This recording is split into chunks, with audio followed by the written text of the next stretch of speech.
Welcome to Author Groupie. My name is Deanne Barr. I am the author of such psychological thrillers as Expired Listings, Slashing Mona Lisa, and the upcoming Saving Grace, which will be available October 15th, wherever you buy your next great reads.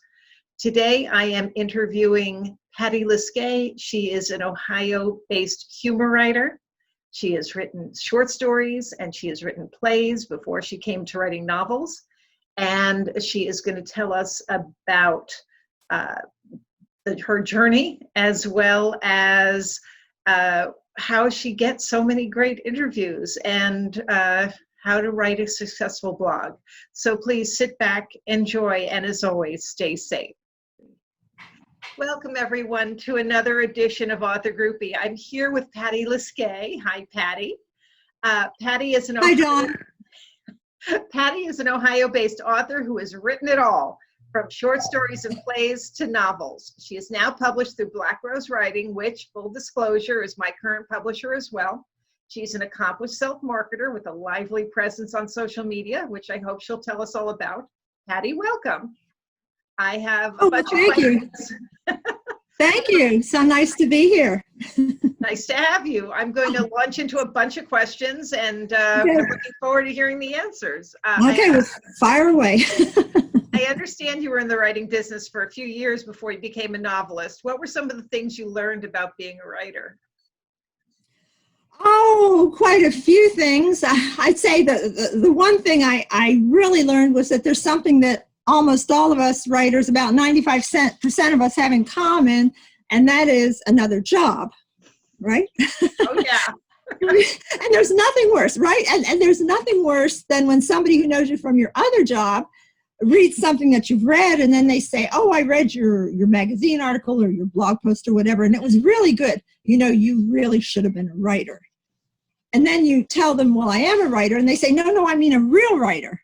So anyway, right. The moral of the story is if there's any people out there, any of you out there who are dreaming of becoming a real writer, then bear in mind that you're probably going to have another job to keep your bread buttered, unless maybe you become the next Stephen King or J.K. Rowling, in which case you can butter your bread with your books.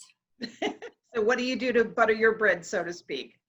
Well, I'm a piano teacher. Unfortunately, at this time, I'm a mostly out of work piano teacher, but I do teach piano. Is that because of the pandemic? Yeah. I have a couple of students who ventured to try some online piano lessons. It worked pretty well, but I make house calls. I usually go to people's homes to teach their piano, and yeah, it's because of the pandemic, unfortunately. So now I'm mostly a writer these days. A real writer. A real writer. Now that's all I am, is a writer. Would you say that your piano teaching ever influences your writing?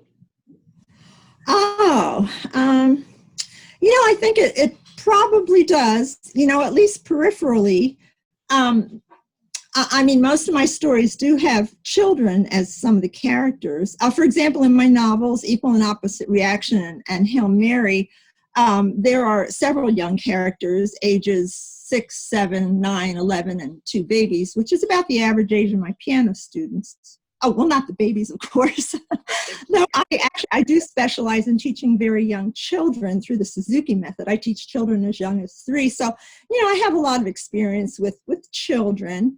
And when I was formulating my characters for my novel, I would think about my piano students of that age, how they talk, how they act, what they do. And then I would sort of integrate that into my novel. So I guess, and I'm on all my stories, really. So I guess you would say, in that sense, my piano teaching does sort of cross over into my writing. Terrific. So I've heard that there's a connection between playing music and other forms of creativity like writing. Would you agree with that or not, and why? I don't know. I don't know. The only reason you sort of hit oh my goodness, you just hit a nerve there. I honestly don't know.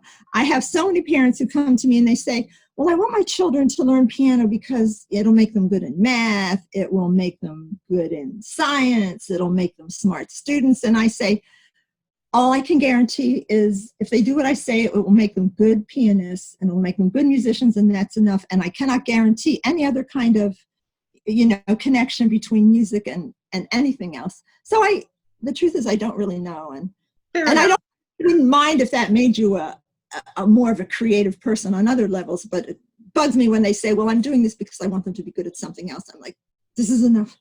So. Fair enough. So what do you write? What's your genre? Can't speak tonight.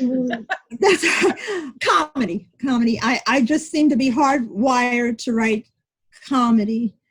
And I think maybe it's because comedy is probably a way of interpreting life, kind of like all the illogical and inexplicable and aggravating and frustrating phenomena that are always coming at you. Comedy is just a way of calling all that stuff out. And also, I think for some of us, maybe comedy is a way of dealing with life's adversities. There's that saying, when the going get tough, the tough get going, and the wimpy get funny, because we just really can't do anything else. It's got to be comedy. I know from personal experience that humor is tricky because everyone has a different sense of humor. Is there such a thing as finding a common denominator? I mean, how do you ensure a wide appeal when you're writing comedy? How do I assure a wide appeal? A wide appeal? A wide appeal, yeah. How do you find that common denominator? I think it's probably all just in timing. I think it's just in your timing, just like when you're doing stand-up or something. You sort of have to, I think you just have to watch each sentence. You have to watch where you land the punchline at each sentence. You know what I mean? Like you have to watch and put the kind of the punchline at the end of the sentence. And I think that's what does it. Also, you have to have something that strikes other people. I think the reason comedy is successful, if it is it sort of comes to some kind of truth. Maybe it's a painful truth, or maybe, like I said, it's just the absurdity, that the embarrassment that other people can have experienced, and they can read about it, and they think, well, I'm the only one who ever does something embarrassing, but here's a character who was in the most embarrassing situation. And I put my characters in really embarrassing situations. So I think people can sort of, identify that, but it does have to have, I think any writing has to hit something that's true, some kind of a truth, an uncomfortable truth. But I think, again, it's timing, watch where you put your punchlines in your sentences. And then also, if it's hitting a truth, otherwise it'll fall flat. So. Fair enough. So what have you written aside from novels? Oh, well, actually, I started out writing short stories many decades ago for magazines, back when magazines used to publish more short stories. I had a comedy that was locally produced called The Cosmic Oi, and was produced here in Columbus. I co-wrote a musical comedy, a Western, called The Town of Hard Times, and it was about a group of mail-order brides, unclaimed parcels, who ultimately get delivered to the wrong town. Unfortunately, our musical never made it to Broadway, but it had a pretty decent off-Broadway run in my living room. Went on tour to the living rooms of some of my friends, actually all of my friends, some of whom are now my former friends, but anyway, that was that. And then I took a fling at a novel, my first fling at a novel. That was Equal and Opposite Reactions, that was picked up by Black Rose Writing, as was the sequel, Hail Mary. So and what made you decide to write a novel? Oh, well, actually, it had started out as a short story. I wrote a short story called He Looked Nothing Like Prince Charming, that was published by First for Women. It's one of those magazines that's in the grocery store aisle that you would never be caught dead reading if I didn't write for it. I would never even want to be caught dead reading that. But they published it. And I'll show you the picture just because I like it. So it's called He Looked Nothing Like Prince Charming. And I don't know if you can see, we can see it, yeah. He's a good-looking plumber. So anyway, this particular story got some pretty good feedback. People said, oh, it made me laugh, it made me cry, but what happens next? Well, I didn't know what happened next because, it was just a short story. But after a while, I got to thinking about, what might have happened next and what might have happened before. And then I kind of expanded the story, from both ends, what happened before, what happened after. And then I wrote it into a play because at that time I was in my playwriting mode. So I wrote it into a play that I called Equal and Opposite Reactions. And I sent it to many producers, all of whom rejected it. But they would often send me a little note with the rejection and would say, oh, I enjoyed reading this. This was good. Good luck getting it produced. But one guy said, you know, it's a good story. It was an enjoyable story, but you've got too many children. You've got too many characters. You've got too many set changes. It would be really hard to stage. So that was sort of my bingo moment that this was probably meant to be a novel. So I had to delve into the scary world of writing a novel where you have to have backstory and you have to have description and you have to have your characters have to have friends and jobs and anyway. How is querying a play different than querying a novel? Oh, it's about the same. A play, you know, it's the same. You know, you just write them a letter and send it to them, and sometimes they want to see a few pages. It's just about the same thing, I think. But there's fewer venues. Well, it's kind of not as many venues for plays. I wouldn't even know where to begin, because where I find people to query, I find editors and agents and publishers in places like querytracker.net. I wouldn't even know where to go. Oh, well, I can tell you. Oh my gosh, you came to the right place. Oh, where is it? Hang on a minute. Well, have you ever heard of the Writers Market books? Oh, okay. So I didn't realize that they also had those plays.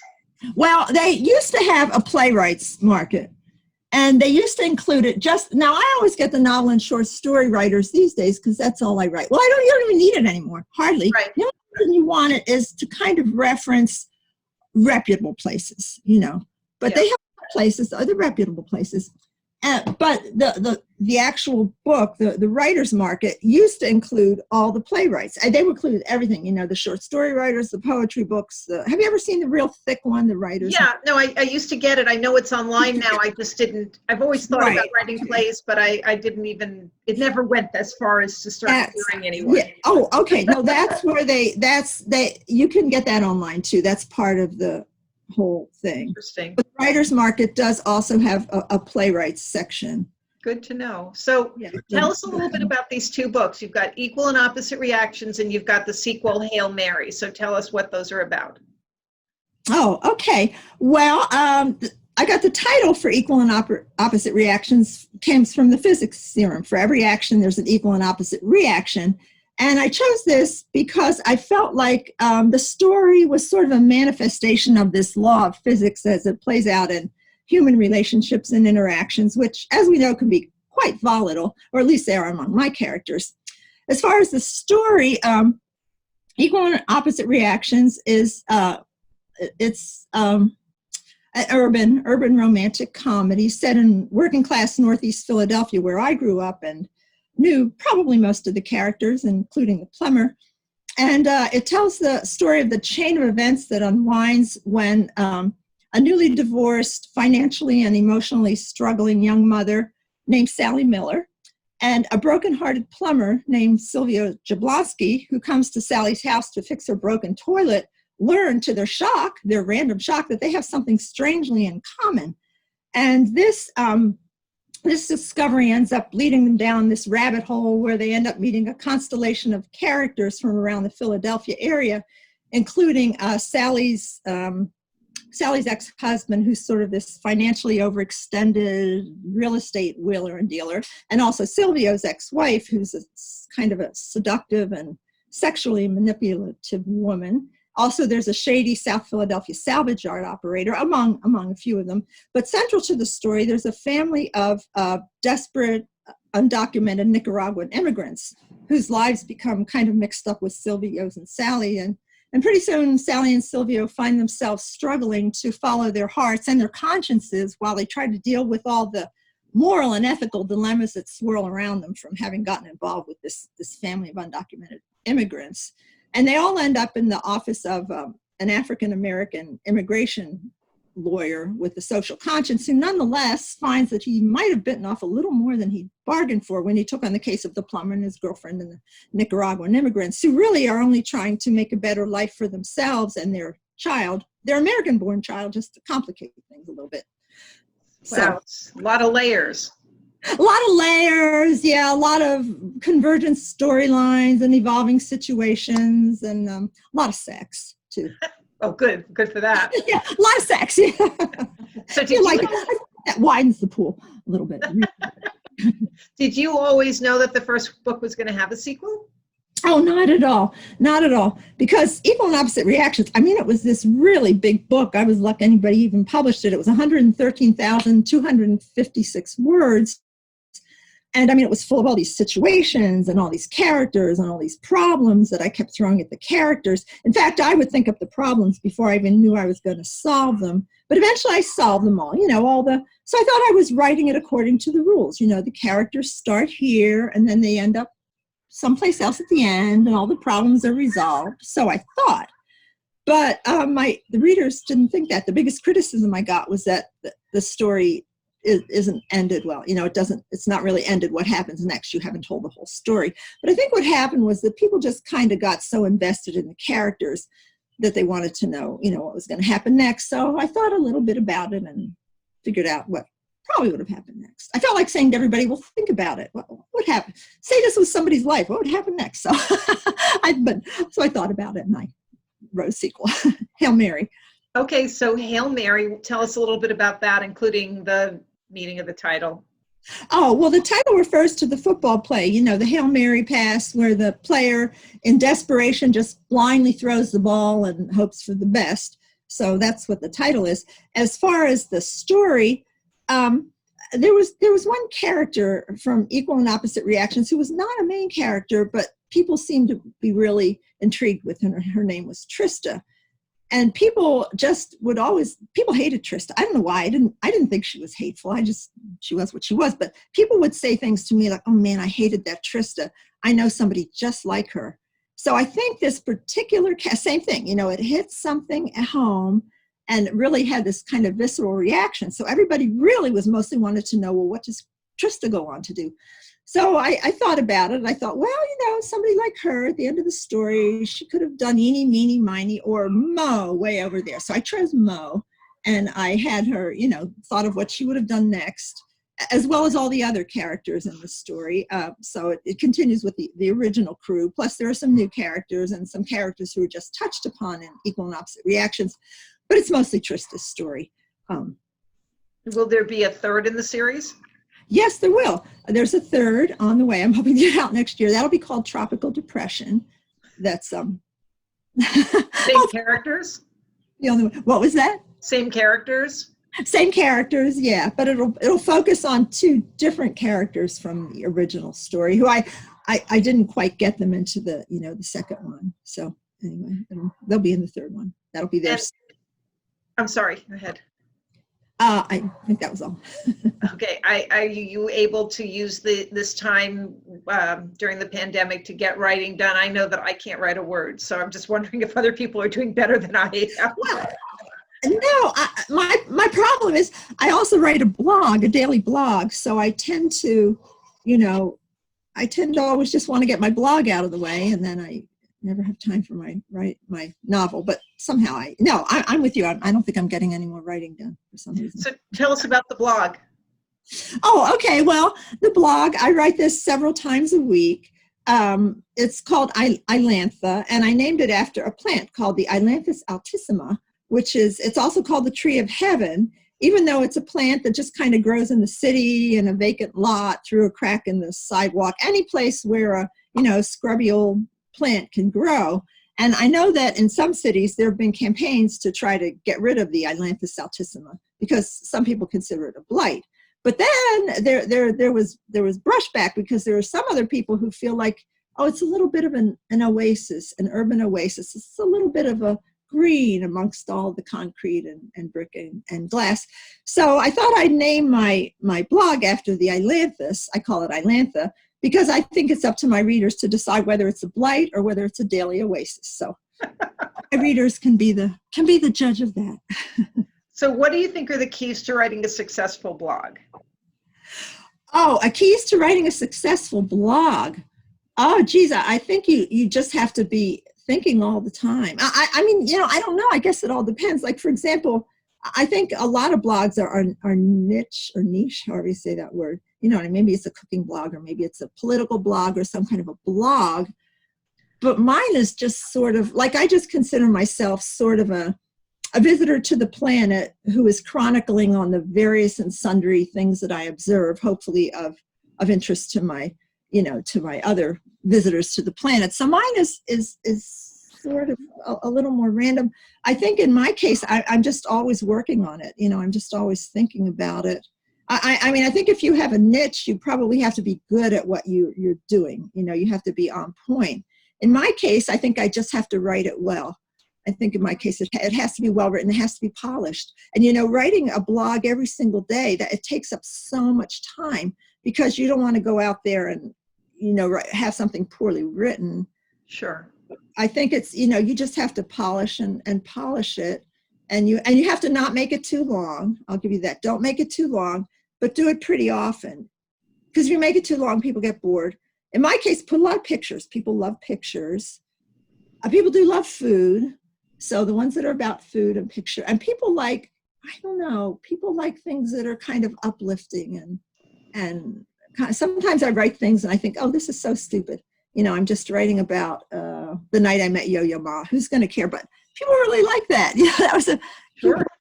Or I write about how there's more animals now that, you know, since the quarantine, there's just the animals are enjoying it so much. I thought, well, this is really dumb. Nobody's going to want to read this. But people like that. So I think something that touches people, something that it has to be polished and well written. Keep it short, keep it often, and watch. Same thing as when you're writing. Look at every sentence. Where do you get the most bang for your buck on every sentence? Put pictures. As a writer, an author, do you find that writing a blog boosts your book sales? Yeah, maybe. Yeah, I don't know. Yeah, I suppose it does. That is to say, everybody says they're gonna read it. I don't know if they do. But all my blog readers say, "Oh, I'm gonna go out and buy your book," but I don't know if they do. I mean, it does boost people saying they're gonna buy your book. So, okay, so it at least gives you more exposure, if nothing yes. else. Oh, it does. Oh, it does give me great. Yes, it gives me exposure, because I can advertise it every day on my blog. I can, you know, Sure. put the pictures. I think I think it does. For my first one, it really, yes, I think it really boosted. My second one, everybody says they're going to, and maybe they are. I don't know. It's just so hard to tell, isn't it? Well, I noticed by Googling you before this, you've done tons of interviews in addition to Yes. your blog and your Facebook and your Twitter presence. Can you tell our viewers a little bit about the secrets of self-promotion? How are you getting all those interviews? Oh, you know, I just keep my nose to the grindstone and I look for them. You know, some of them were just kind of luck. I kind of, let's see, how did I again, as some is through Black Rose Writing, you'll see. I mean, there's been a lot of opportunities through Black Rose Writing. Like you know, people come to the publisher and say, you know, that I'm looking for someone to interview, and if you kind of jump on it. So I've gotten some there. I guess Motherlode, I just happened to be out one day years ago after my first book had come out, and I was in a Panera and I saw an ad up for a Mid-Ohio Indie Author Book Expo, and I thought, oh, I'll look into that. And I looked into it, and I guess they had picked several authors. So I signed up for it, and I didn't even know it's my first book expo. I guess it was my first time I ever went out to sell books. And they chose several of the authors to be interviewed by this, you know, yourbookmybook.com. So they chose me. So that was the one, I guess I had sent you that was my first interview. And I hit it off really with the media director or the technical director, whoever's doing it. He and I were chatting afterwards, and we hit it off really well. And long story short, he had a project coming up that he needed somebody to kind of help him with, to kind of what would you call it, to be an MC. He had an author event coming up that his MC had flown the coop. So I said, well, I'll MC for you. So I MC'd for him, and then he and I just started doing more projects together. So I got an interview with him, interview out of that. But mostly I think it's just from keeping your nose to the grindstone. And also Black Rose Writing is also, you can always find little opportunities there to do it. I guess. Is that very helpful? I don't know if that was helpful. No, it's very helpful. Last question. Mhm. If someone is interested in humor, who are your top humor writers? Oh, my top humor writers. Well, I really like Tom Wolfe. I like him, and I like Philip Roth. I guess those are probably my top humor writers. And I love Kevin Kwan, and so does everybody else. So Yeah, a friend of mine actually knows him pretty well. Oh, does she? Yeah. I think he's one of the characters. I think he's the character of Oliver. I don't know. I think he put himself in there. But I love Kevin Kwan. I love Erica Jong. I don't know whatever happened to her. She's still alive, but I used to like her books really well. Yeah, she was at some luncheon I was at a while back. I don't know what she's doing now. This was maybe 7 or 8 years ago. Oh, okay. Yeah, so she's around. Yeah, so her, Philip Roth, Tom Wolfe, Kevin. So satire. Yeah. Yeah, me too. Oh, and also, I can't think of the guy who used to do Prairie Home Companion. Okay, Garrison Keillor. His books are funny too. Yeah. I like his books. So. Well, terrific. Well, I hope along with that, I hope that people go out and read your books. Oh, thank you so much. So it's opposite but equal reaction and Hail Mary. Equal and opposite reactions. Equal and opposite reactions. The idea for every action, there's an equal and opposite reaction. You do this, then this happens, then that happens, and then it's a big mess. And the second one is Hail Mary.